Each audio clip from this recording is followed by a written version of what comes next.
Everyone, welcome back to my channel. চলে এসেছি আরও একটা নতুন ভিডিও নিয়ে তোমাদের সাথে। তোমাদের সকলকে আমার তরফ থেকে বড়দিনের অনেক অনেক শুভেচ্ছা। তো এই ক্রিসমাস ডে উপলক্ষে আমরা বোনরা মিলে প্ল্যান করি যে আমরা পিকনিক করব। তো পিকনিকে যে রান্নাগুলো হবে সেটা হবে মাটির উনুনে, কাঠের রান্নায় আমরা খাওয়া দাওয়া করব। কারণ আমাদের এখানে খুব একটা কাঠে রান্না করা হয় না, সত্যি কাঠের রান্নার ফ্লেভারটাই আসে একদম অন্যরকম।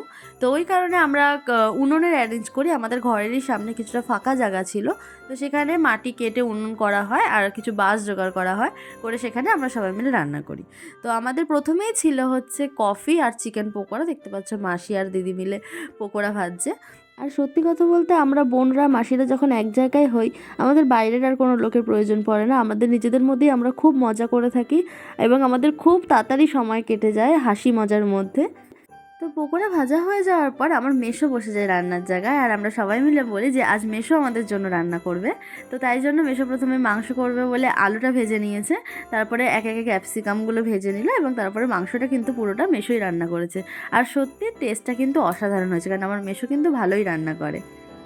আর দেখো এখানে মেসো রান্না করছে আর এখানে মাসি, দিদি আর আমরা বসে বসে হাসছি আর মেসো রান্না দেখছি। যে এখানে আমার মা স্যালাড কাটছে। হাই মা, কেমন মজা হচ্ছে? হেভি মজা হচ্ছে।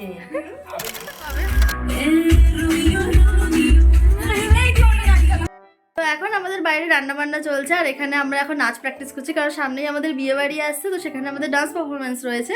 আর এখানে রয়েছে এই যে আমার এক দিদি আর আরেক দিদি বাইরে গেছে, দিয়ে এসে গেছে। আমাদের নাচ প্র্যাকটিস হবে, কারণ সামনে আমাদের বিয়ে বাড়ি আসছে, অনেক নাচ আমাদের প্র্যাকটিস করতে হবে। তো চলো গান চালাও। কপিরাইট আসবে গান চালালে? না না, কপিরাইট আসবে না, ছাড়া।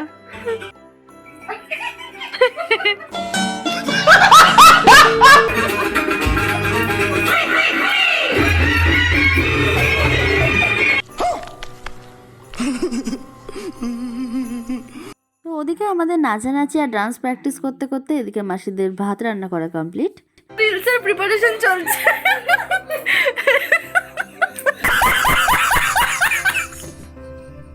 আমরা রিলসের শুটিং করছি, তারপর সবাই ব্যস্ত, একজনের সানগ্লাস খুঁজে পাওয়া যাচ্ছে না। বলবেন না না বাবা, চুল ফুলের কি অবস্থা একদিকে।